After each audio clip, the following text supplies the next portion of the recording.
Pada Jumat 28 Juli 2023, Markas Komisi Pemberantasan Korupsi atau KPK di Gedung Merah Putih, Jakarta Selatan didatangi oleh sejumlah perwira tinggi Tentara Nasional Indonesia. Kedatangan mereka menimbulkan kontroversi dan spekulasi tentang motif dan tujuan mereka. Dan seperti inilah kronologinya. Kedatangan rombongan TNI ke markas KPK terjadi setelah KPK menetapkan Kepala Badan Nasional Pencarian dan Pertolongan atau Basarnas, Marsdia Henry Alfiandi, sebagai tersangka kasus dugaan suap pengadaan barang dan jasa di Basarnas periode 2021 hingga 2023. Henry Alfiandi adalah anggota TNI Angkatan Udara yang masih aktif. Selain Henry Alfiandi, KPK juga menetapkan Koordinator Administrasi Kabasarnas Letkol ADM Afri Budi Cahyanto sebagai tersangka penerimaan suap. Sedangkan pemberi suap adalah 3 vendor yang memenangkan tender proyek di Basarnas, yaitu PT Multigrafika Cipta Sejati atau MGCS, PT Intertekno Grafika Sejati atau IGK, Marilia, dan PT Kindah Abadi Utama atau KAU. KPK menduga Henry Alfiandi menerima suap sebesar 88,3 miliar rupiah daripada vendor melalui Afri Budi Cahyanto. Suap tersebut diberikan sebagai imbalan atas pengkondisian dan penunjukan vendor-vendor tersebut sebagai pemenang tender untuk proyek pengadaan peralatan pendeteksi korban reruntuhan, Public Safety Diving Equipment, dan RUV untuk KN SAR Ganesha. Penetapan tersangka Henry Alfiandi dan Afri Budi Cahyanto oleh KPK menimbulkan keberatan dari pihak TNI. Komandan Pusat Polisi Militer TNI Marsda R. Agung Handoko menyatakan bahwa penetapan tersangka tersebut melanggar aturan hukum militer yang berlaku. Menurutnya, TNI memiliki kewenangan untuk menetapkan dan menangani kasus yang melibatkan anggota militer. Agung Handoko juga mengaku bahwa mengetahui adanya operasi tangkap tangan atau OTT KPK terhadap Afri Budi Cahyanto dari pemberitaan media. Ia mengirim tim ke markas KPK untuk mengadakan gelar perkara atau ekspose bersama. Dalam gelar perkara tersebut disepakati bahwa Afri Budi Cahyanto akan ditangani oleh Puspom TNI. Namun saat konferensi pers pada Kamis 27 Juli 2023, KPK tetap menyatakan bahwa Henry Alfiandi dan Afri Budi Cahyanto ditetapkan sebagai tersangka. Hal ini lantas membuat Agung Handoko merasa tidak dihormati oleh KPK. Ia kemudian meminta KPK untuk saling menghormati kewenangan masing-masing institusi dan bersinergi dalam pemberantasan korupsi. Untuk menyelesaikan permasalahan tersebut, Agung Handoko bersama beberapa perwira tinggi TNI lainnya mendatangi markas KPK pada Jumat 28 Juli 2023. Rombongan tersebut terdiri dari Dan Puspom TNI Agung Handoko, Kapuspen TNI Laksamana Muda TNI Julius Wijoyono, Kababinkum TNI Laksamana Muda TNI Kresno Buntoro, dan Jaksa Agung Muda Pidana Militer Mayor Jenderal TNI Wahyudo Indrajit dan Orjen TNI Laksamana Muda TNI Nazali Lempo.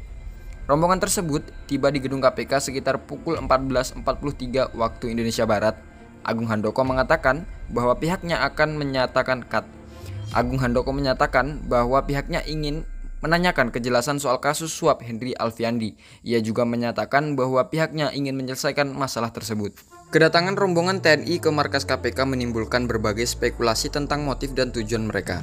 Beberapa pihak menilai bahwa kedatangan tersebut merupakan bentuk intimidasi dan tekanan terhadap KPK.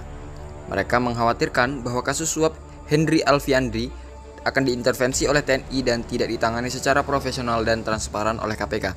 Salah satu yang menyuarakan kekhawatiran tersebut adalah Wakil Ketua KPK Johannes Tanak. Ia mengaku mendapat intimidasi dari pihak TNI terkait kasus suap Henry Alfiandi. Ia mengatakan bahwa ia mendapat telepon dari seorang perwira tinggi TNI yang meminta agar KPK tidak menetapkan Henry Alfiandi sebagai tersangka. Johannes Tanak juga mengatakan bahwa ia merasa tidak nyaman dengan kedatangan rombongan TNI ke markas KPK. Ia menganggap bahwa hal tersebut merupakan bentuk intervensi terhadap kewenangan KPK sebagai lembaga anti korupsi yang independen. Namun pihak TNI membantah pihak TNI membantah bahwa kedatangan mereka ke markas KPK merupakan bentuk intimidasi atau tekanan. Mereka mengklaim bahwa kedatangan mereka hanya untuk membahas dan menyelesaikan permasalahan hukum yang melibatkan anggota militer. Pihak TNI juga menegaskan bahwa mereka mendukung pemberantasan korupsi dan tidak akan melindungi anggota militer yang terlibat korupsi. Mereka hanya meminta agar kasus suap Henry Alfiandi ditangani sesuai aturan hukum militer yang berlaku. Kedatangan rombongan TNI ke markas KPK mendapat berbagai reaksi dari masyarakat dan pihak-pihak terkait. Beberapa pihak mengkritik dan mengecam tindakan TNI. Mereka menilai bahwa TNI telah melanggar prinsip negara hukum dan mengganggu kinerja KPK dalam memberantas korupsi. Salah satu yang mengkritik tindakan TNI tersebut adalah Koordinator Divisi Monitoring dan Evaluasi Indonesia Corruption Watch atau ICW, Donald Faris. Ia mengatakan bahwa kedatangan rombongan TNI ke markas KPK merupakan bentuk ancaman terhadap independensi KPK. Ia juga mempertanyakan motif dan tujuan dari kedatangan tersebut. Donald Faris juga menyoroti sikap Wakil Ketua KPK Johanis Tanak yang mengaku mendapat intimidasi dari pihak TNI. Ia menilai bahwa Johanis Tanak telah gagal dalam menjaga integritas dan kredibilitas KPK sebagai lembaga anti korupsi. Ia meminta agar Johanis Tanak mundur dari jabatannya. Selain ICW atau ICW, Komisi Nasional Hak Asasi Manusia atau Komnas HAM juga menyatakan keprihatinan atas kedatangan rombongan TNI ke markas KPK. Komisioner Komnas HAM Khairul Adam mengatakan bahwa hal tersebut merupakan bentuk pelanggaran hak asasi manusia terhadap penyidik KPK yang sedang menjalankan tugasnya. Khairul Anam juga mengatakan bahwa hal tersebut merupakan bentuk intervensi terhadap proses penegakan hukum yang sedang berjalan di KPK. Ia meminta agar pemerintah dan aparat penegak hukum saling menghormati kewenangan dan fungsi masing-masing. Sementara itu, beberapa pihak lainnya memberikan dukungan dan apresiasi kepada TNI atas kedatangannya ke markas KPK.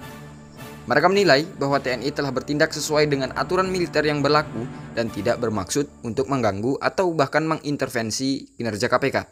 Salah satu yang memberikan dukungan kepada TNI adalah Ketua Umum Partai Gerindra Prabowo Subianto.